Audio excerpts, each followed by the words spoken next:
Hello साथियों, आप लोगों के हेलो प्यारे छात्र। तो आप लोगों के समक्ष मैं एक और द्विघात समीकरण के चैप्टर प्रश्नावली 4.4 लेकर आए हैं। आप इसको देखिए, यानी प्रश्नावली 4.4 में पढ़ना है विवेचक के बारे में और उसके गुण के बारे में। तो विवेचक और गुण, यहाँ कहा द्विघात समीकरण के मूलों की प्रकृति बताइए। तो गौर कीजिए, द्विघात समीकरण के मूलों की प्रकृति जानने से पूर्व जानना होगा कि विवेचक क्या होता है। तो विवेचक बाबू होता है a² minus 4ac b² minus 4ac। अब विवेचक पर निर्भर करता है मूलों की प्रकृति, यानी कहा विवेचक का मान अगर शून्य हो तो मूलों की प्रकृति क्या हो, वास्तविक और समान। अगर विवेचक माइनस में हो तो प्रकृति अवास्तविक होगा, और विवेचक अगर कोई संख्या हो तो कोई संख्या हो इसका मतलब वास्तविक लेकिन असमान होगा। यानी विवेचक के मान पर ही मूलों की प्रकृति निर्भर करती है। आइए हम आते हैं, यहाँ कहा जब इसको जान गए कि तीनों क्या होगा, तो अगले प्रश्न कहता है इसको बताना है कि प्रकृति क्या होगा। प्रकृति बताने के लिए सबसे पहले हम बताएंगे विवेचक। देखिए x² के साथ है तो a बराबर हो गया 2, b बराबर -3 और c बराबर हो गया 5। यानी x² के साथ a, x के साथ b और ऐसे है तो c। अब विवेचक होता है, गौर लीजिएगा, विवेचक बाबू या विवेचक भी बोलते हैं b² माइनस 4ac b कितना आपका -3 माइनस 4 गुने a का मतलब 2, c का मतलब 5। तो 3 के स्क्वायर 9 और 2 चौका 8, 8 × 5 = 40, घट के आएगा -31। अब देखिए ये विवेचक है -31, तो अतः मूलों की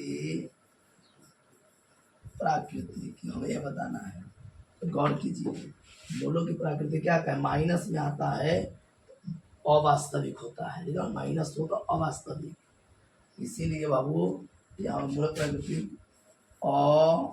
अवास्तविक होगा।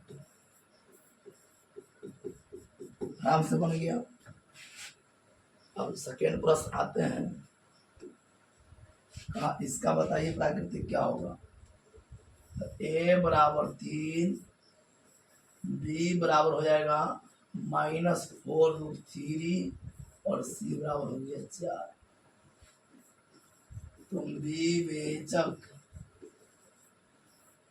बराबर b² माइनस 4ac b 4√3 के स्क्वायर माइनस 4 गुने a गुने c। 4 के स्क्वायर 16 और माइनस हो जाता प्लस, जैसे देखिए 4√3 गुने 4√3, 4 चौका 16, बाहर से बाहर गुना और √3 हो गया 3, यानी गुने 3 और माइनस 12 चौक 48, 48 माइनस 48 इसका 0। अब रहा बाबू विवेचक आ गया 0। और हमें विवेचक ज्ञात करने के लिए कहा था तो हम इतना ही पर छोड़ देते, लेकिन हमें क्या कहा है, मूलों की प्रकृति बताने के लिए लिखेंगे अतः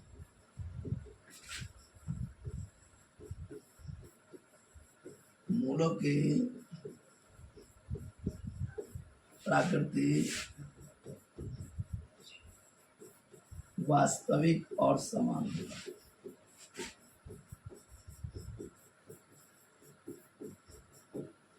वास्तविक और समान होगा।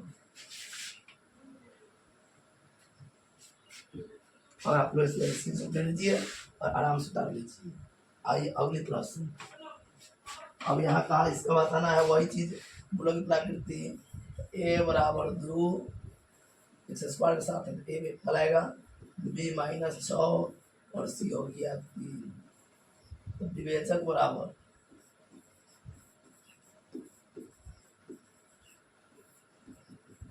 B square minus 4ac, b minus 6 के स्क्वायर 4 गुने ए तो 2 80 तो 3, 6 के स्क्वायर 36 और 4 गुना 8, 8 के लिए 24, घट के आया 12। अब देखिए यहाँ क्या कहा, कोई संख्या हो जाए, ये जीरो नहीं है, माइनस भी नहीं है, कोई संख्या है, अतः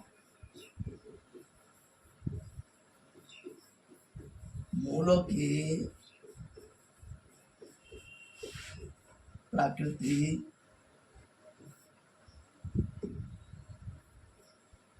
का वास्तविक तो होगा लेकिन समान नहीं होगा, वास्तविक और असमान।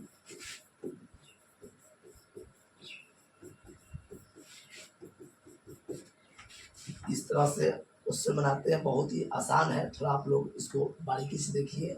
आइए अगली प्रश्न। फिर क्या बताने के लिए यही चीज है कि मूलक प्राकृतिक क्या है। तो ए बराबर 3, बी बराबर -2 और सी बराबर 1/3।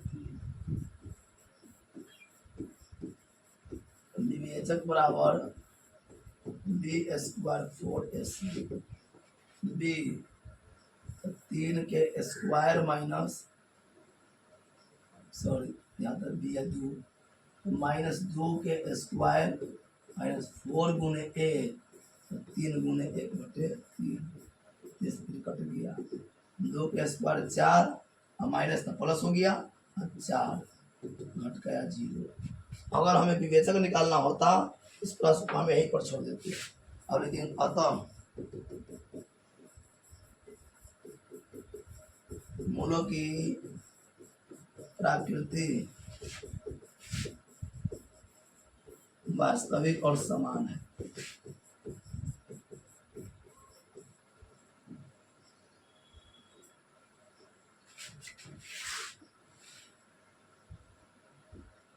अगली प्रश्न है, ए बराबर हो जाएगा बाबू स्क्वायर के जोड़े है, तो ए बराबर 2, बी बराबर -4 और सी बराबर 3। यहाँ आएगा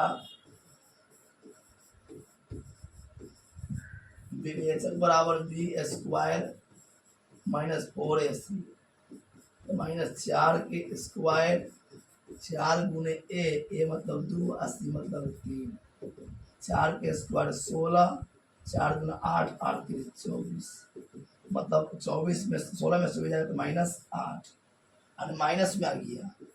जब विवेचक माइनस में हो तो मूलों की प्रकृति हम क्या पढ़े हैं,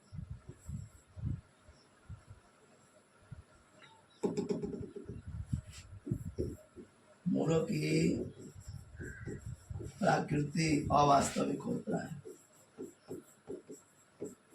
यानी छात्रों आप लोग के अच्छी तरह समझ आता होगा तो अपने दोस्तों के साथ शेयर करें, और आप लोग की इतना मेहनत करते हैं तो कम से कम इसके लाइक सब्सक्राइब कर दिया करें, और मेरे लिए भी थोड़ा काम कीजिए, थोड़ा अपने दोस्तों के साथ शेयर कीजिए। आइए आप इसी पर देखिए, जब हम पढ़े थे विवेचक का मान 0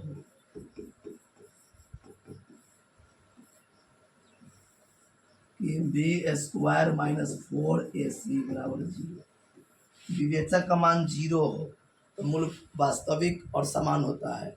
इसको ये भी कहते हैं कि दोनों मूल बराबर हो। ऐसे प्रश्न को ये भी कहते हैं कि दोनों मूल बराबर हो, मतलब विवेचक बराबर 0 ही होता बाबू। यहाँ गौर कीजिए, ए बराबर हो गया 2, बी बराबर के और सी बराबर हो गया 3, और यहाँ का दोनों मूल बराबर है, चूंकि 2 बराबर and दोनों मूल बराबर है, इसीलिए विवेचक बराबर 0। विवेचक बी स्क्वायर माइनस 4ac बराबर 0। बी के स्क्वायर माइनस 4a, ए का मतलब हो गया 2 और सी का मतलब 3 बराबर 0। के स्क्वायर माइनस 8 और 3 24 बराबर 0। अब यहाँ कर देंगे के स्क्वायर बराबर माइनस में आ गया प्लस 0 जोड़ 24, के स्क्वायर बराबर 24। अब स्क्वायर जाएगा रूट में यानी प्लस माइनस रूट ओवर 24। के बराबर प्लस माइनस 2 गुने 2 गुने 2 गुने 3, यहाँ हो गया के प्लस माइनस जो अलग गया तो 2 अंदर बच गया 3 दूना 6। इस तरह से के का मान आ गया एक बार 2√6 और एक बार माइनस 2√6। यह हुआ के का वैल्यू। आप लोग इसको स्क्रीनशॉट ले लीजिए और आते इसके अगले प्रश्न पर। अब यहाँ कहा देखिए इस तरह प्रश्न है तो सबसे पहले यह द्विघात समीकरण नहीं है तो यहाँ गुना करेंगे तो के एक्स स्क्वायर और 2kx प्लस 6 बराबर 0। ए बराबर हो गया के, बी बराबर माइनस 2k और सी बराबर 6। यहाँ हो गया चूंकि दोनों मूल बराबर है इसीलिए विवेचक बराबर 0। बी स्क्वायर 4ac बराबर 0। बी माइनस 2k के स्क्वायर 4a है के और सी है 6 बराबर 0।